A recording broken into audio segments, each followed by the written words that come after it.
चलिए, मैं आपका अपना टीचर गुलशेर गौड़। आज मैं आप लोगों के लिए प्राचीन भारतीय इतिहास का एक टॉपिक लेकर आया हूं और वो टॉपिक है हमारा हिंद यूनानी शासक। भारत में जो हिंद यूनानी शासक थे, हिंद, यूनानी, शक, पहलव, कुषाण, ये चार वंश हुए हैं। इनसे जरूर क्वेश्चन एग्जाम में देखने को मिलता है, चाहे वो कोई भी क्वेश्चन पूछे, लेकिन एग्जाम में यहाँ से क्वेश्चन जरूर आता है। तो आइए देखते हैं आगे जो हमारा टॉपिक है। विषय हमारा प्राचीन भारतीय इतिहास और टॉपिक है भारत के यवन राज्य, इन्हें यवन कहते हैं, और इसमें है हिंद यूनानी शासक। ठीक है, यवन राज्यों में हिंद यूनानी शासक पढ़ेंगे आज हम लोग। तो देखते हैं भारत पर आक्रमण करने वाले विदेशी आक्रमणकारियों का क्रम इस प्रकार है। एक तो ये क्रम ही आप याद रखेंगे, बार बार एग्जाम में पूछा जाता है कि प्राचीन काल में जो भारत पर प्राचीन आक्रमणकारियों ने आक्रमण किया था उसका क्रम क्या है। एक तो प्राचीन का पूछता है, एक आधुनिक भारत का पूछता है। तो इसका क्रम है, सबसे पहले हिंद यूनानियों ने किया था भारत पर अटैक, उसके बाद शक ने किया था, शकों ने, शक या शकों ने एक ही बात है। उसके बाद पहलव ने किया था, फिर कुषाणों ने किया था। तो ये क्रम है इनका, हिंद यूनानी, फिर शक, फिर पहलव, फिर कुषाण। तो ये प्राचीन काल में आक्रमणकारियों का भारत पर अटैक करने का क्रम है। देखते हैं, इसमें हिंद यूनानी टॉपिक है हमारा आज का। भारत पर सर्वप्रथम आक्रमण बैक्टीरिया के शासक, हिंद यूनानी शासक था एक, बैक्टीरिया के शासक डेमेट्रियस ने किया था। तो याद रखना, किस हिंद यूनानी शासक ने भारत पर सर्वप्रथम आक्रमण किया था? डेमेट्रियस ने किया था। कौन था ये? हिंद यूनानी शासक। कहां का शासक था?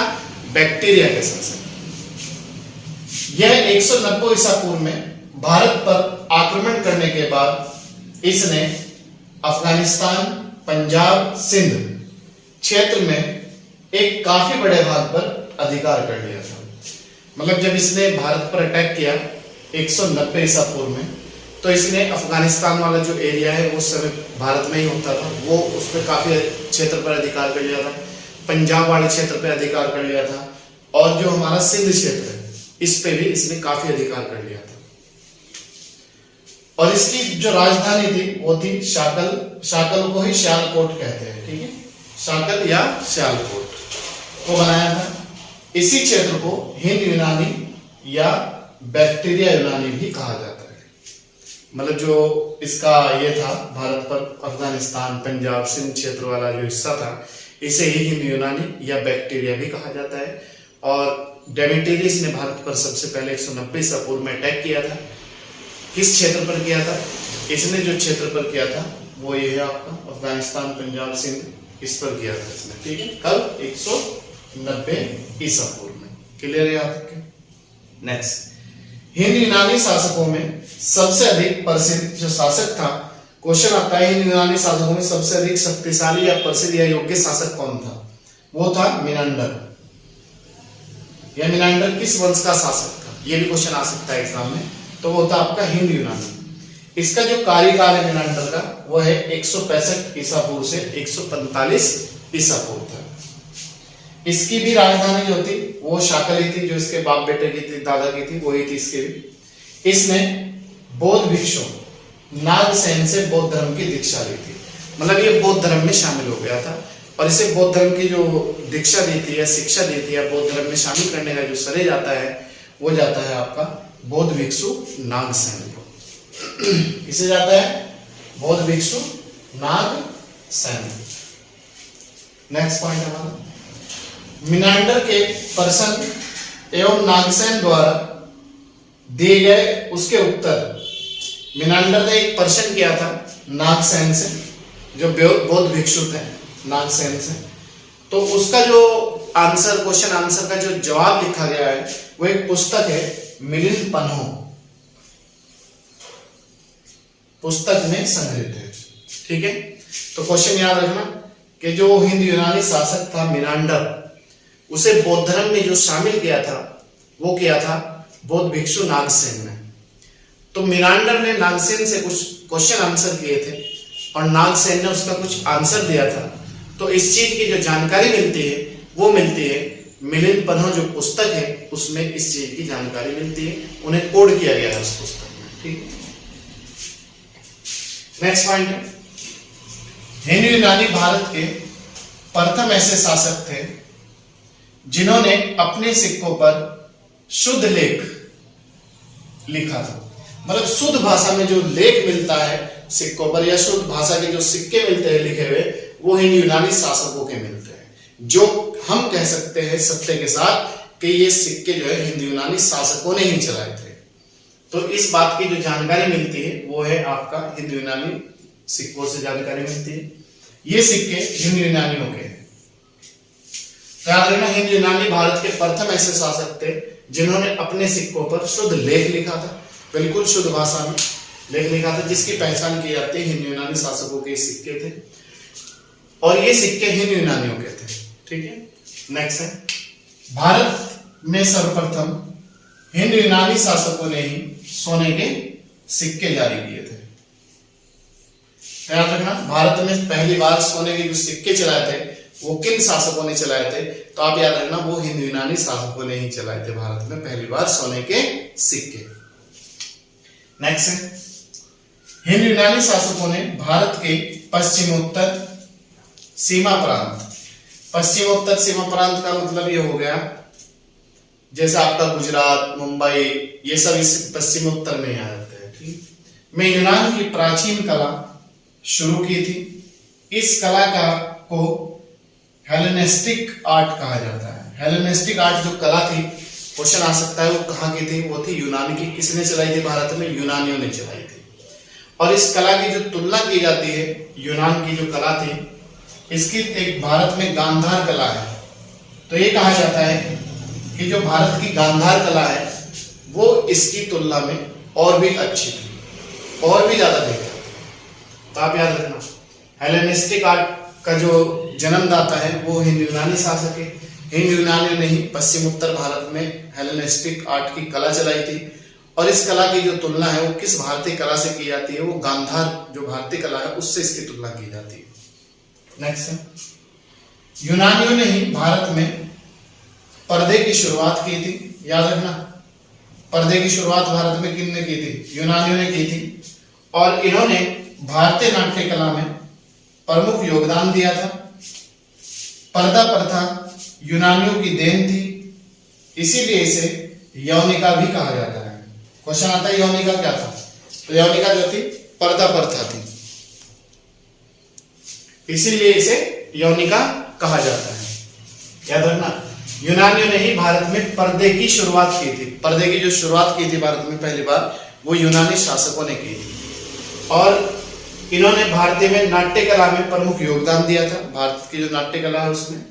और पर्दा यूनानियों की देन था, इसीलिए पर्दे को यौनिका भी कहा जाता है। ठीक है, इसके बाद हम देखते हैं शक, ये कर लेते हैं शक।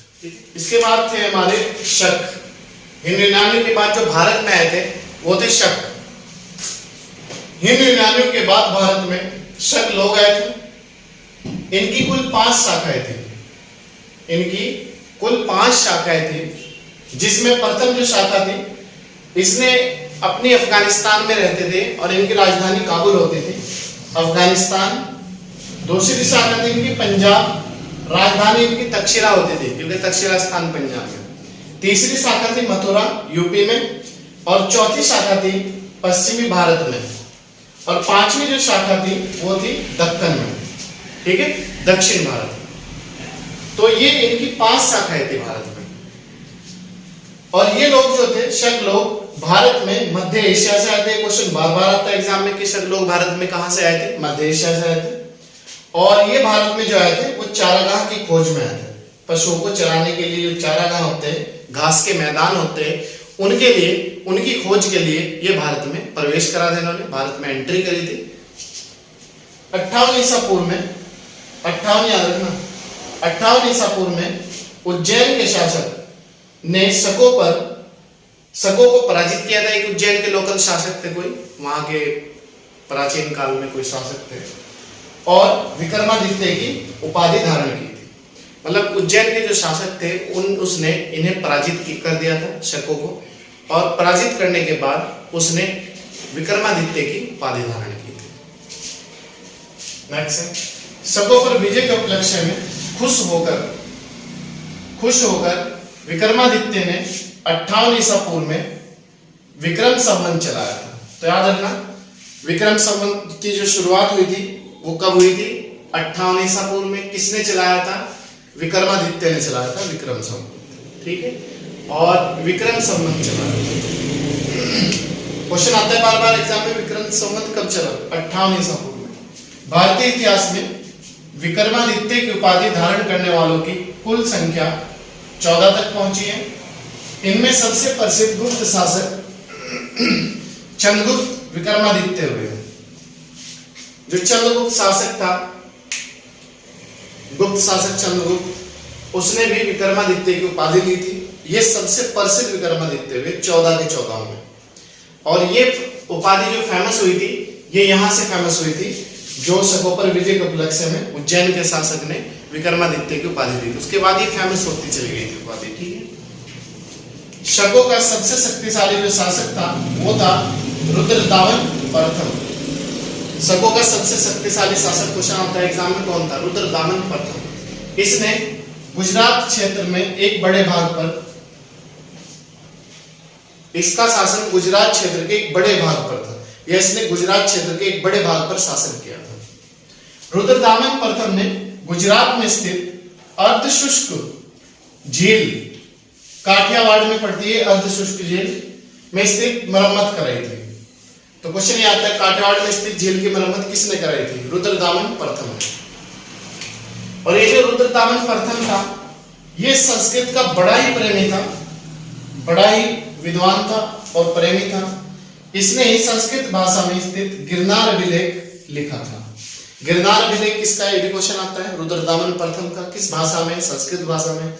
रुद्रदामन प्रथम जो था, किस भाषा का प्रेमी था और विद्वान था? संस्कृत भाषा का प्रेमी और विद्वान था। रुद्रदामन प्रथम संस्कृत का बड़ा ही विद्वान और प्रेमी था। इसने ही संस्कृत भाषा में गिरनार अभिलेख जारी किया था या लिखा था। भारत में शक राजा अपने को क्षत्रप कहते थे। शक जो राजा थे वो अपने को क्या कहते थे? क्षत्रप।